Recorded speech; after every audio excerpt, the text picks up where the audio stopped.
I joined the Organized Crime and Racketeering section, which operated out of Washington, D.C. In 1990, I became the chief of the Organized Crime and Racketeering section, and it was my unit that was charged with investigating the Hoffa disappearance, which was still a case that the Bureau, to put it mildly, I think it sticks in their craw that they've never successfully identified and been in a position to prosecute those people. Anytime we had a mob guy under investigation, we were interested in asking that. I remember in the early 1980s, I was riding down in an elevator with Peter Vitale, who was a major capo in the Detroit organized crime family, who had been convicted of a RICO offense, and I said to Mr. Vitale, I said, you know, Mr. Vitale, if you'll tell me what happened to Jimmy Hoffa, I can ensure you won't go to jail.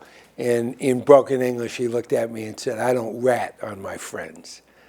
Peter Vitale was one of the owners of Central Sanitation, which has always been along with some other people like Jimmy Quasarano.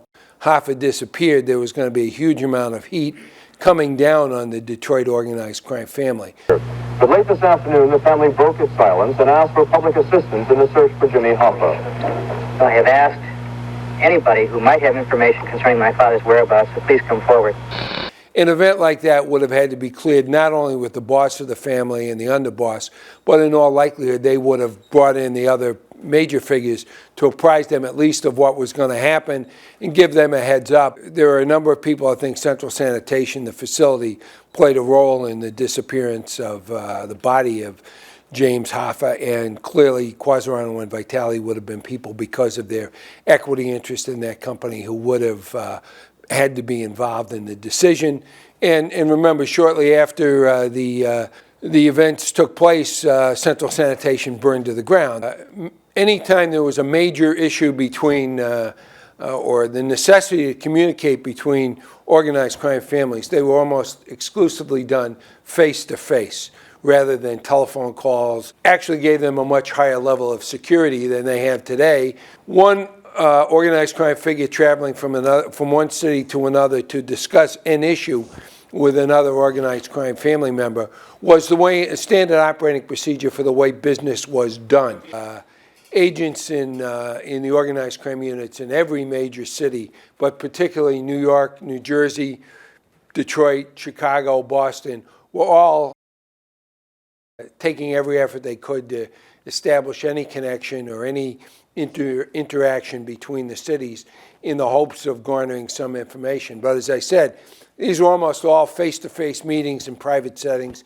When Hoffa went to trial in the 60s, he was represented by Edward Bennett Williams, who was the premier criminal defense attorney in America. Huge amounts of the Las Vegas Strip were financed with loans from the Central State Pension Fund, which was under the control of Jimmy Hoffa. Hoffa's base of power was Local 299 here in Detroit. That's where he came from. That's where he built up his power. He was upset with his perception that even though he had been involved with organized crime, he always figured it was a 50-50 relationship where he was getting things from them and returning for giving things to them, not only personally but for the labor movement. He thought that Frank Fitzsimmons had become a lackey for the members of organized crime, and he was very interested in getting back into the Teamsters Union. He was going to do whatever he could to get his power back, and if that involved agreeing to or deciding to take some of the mob influence out of the union, Hoffa was willing to do that to get the power back. And between the members of the Teamsters Union who liked where they were, who liked what was going on in terms of how Frank Fitzsimmons was operating the Teamsters Union at that time, and between the organized crime figures who were concerned about what might happen if Hoffa were to come back into power, there were a number of people who did not want to see Jimmy Hoffa get back into a position where he was the head of the International Brotherhood of Teamsters. And again, I think people today don't realize bombings of businesses and union officials' cars and these kinds of things were much more common occurrence in the 50s and the 60s and even the early 70s than they became. Labor racketeering and labor violence was a much Going back to Henry Ford having workers beaten, at the Willow Run plant in the 40s and carrying all the way through into the 70s, it was not as uncommon an experience as it has subsequently become. No, he liked being the boss of the Teamsters. He was, by his own lights, committed to organized labor. I don't think there's ever been a real significant suggestion that Jimmy Hoffa's primary motivation was personal enrichment. And, I don't remember seeing an inordinate amount of information that would suggest he was personally on the take as much as he would get into bed with anybody he had to further his goal. And on the day of his disappearance, he was supposed to meet Tony Giacalone, and I think his calendar indicates that. That's what his family thought. The reason why, in my opinion, they've never been successfully able to close the loop is there were a very small number of people directly involved in the disappearance, and all those people have kept their mouths shut, and most of them have gone to their graves, keeping their mouths shut about exactly what happened. They don't talk, and they've never talked. And I've always been suspicious about the stories that, painters and everybody else has. I was involved in the disappearance of Jimmy Hoffa. He was here, he was there. And I think the vast majority, if not all the people directly involved, are dead today. So they've taken that to their grave with them. Well, I never bought the Frank Sheeran story. I mean, if you're the mafia, all right, if you're organized crime and you're going to kill a person like Jimmy Hoffa, kidnap and kill him, why would you bring in a guy who's not part of your organization, who's not subject to the rules and discipline, who hasn't agreed to what you believe in? Why would you bring in somebody from the outside? They certainly had more than enough people capable and in the government's opinion, more than enough people who've murdered people in the past. There's no need to go outside and find anybody else. And, you would hear stories from guys who claim they were asked to dispose of a car or bring a package here or bring a box here. And the Bureau correctly, assiduously pursued all of those. But I never believed that. I think that these guys knew that they had to keep this operation to members of their own organization, keep the number of people involved in any substantive way as small as possible. How did they get Jimmy into a car when he was at the Red Fox, supposedly meeting Tony Giacalone? If he goes to see, who went to meet him? Who was there to pick him up? And who was there to explain why he couldn't go with Tony Giacalone? Why was he using a Giacalone kid's car on that particular day? That's always been an issue that fascinated the Bureau and caused them to look into Chucky O'Brien. I can think of other explanations and other people who could have gotten Jimmy Hoffa into that car. And one for me would be Billy Giacalone, whose whereabouts on that day are certainly not nearly as well known as his brothers. If Billy had said, hey, look, Jimmy, Tony can't make it, he's here or there, let's get in the car. I think Chucky O'Brien might know something, but do I think Chucky O'Brien was there that day? No. I don't think they would have felt comfortable with Chucky O'Brien out there as a guy who could point a finger at them. He's just not the kind of guy that these people would feel would keep his mouth shut in a bad situation.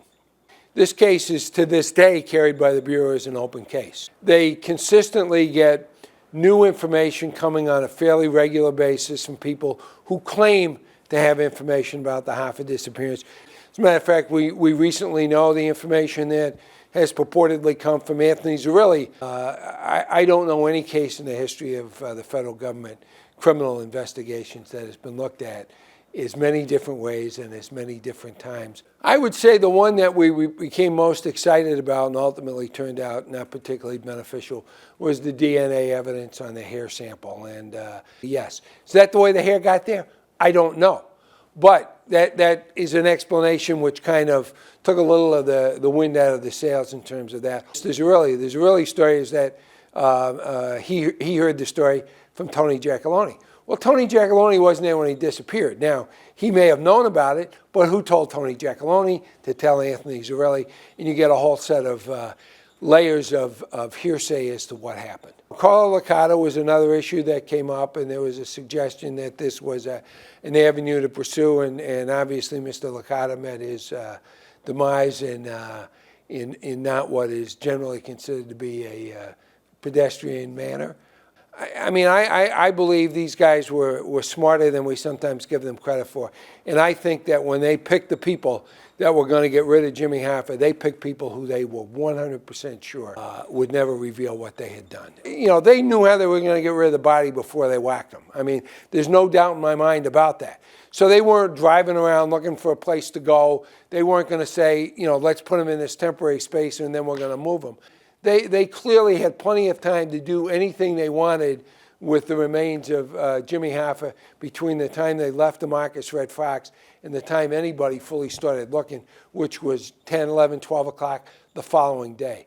I believe this thing was planned out with precision. They knew who was going to do it. They knew how they were going to kill him, and they knew where they were going to dispose of the body. You know, it was this house. They asked to borrow my car. Why would they ask to borrow anybody's car? You know, have some guy steal a car and give it to you through 3 layers of removal, and then you pick it up. These guys wouldn't have had trouble getting a car. They wouldn't have had trouble finding a house or a location to do whatever they wanted to do. And I don't think they would leave it on a piece of property they owned or in the barn on Roland McMaster's property, unless they were trying to frame Roland McMaster.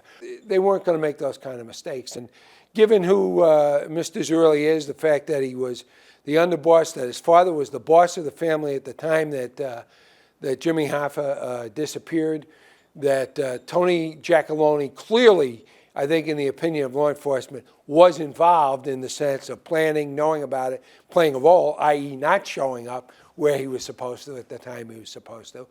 These are all things which lead you to believe that, yes, I mean, he could have that information.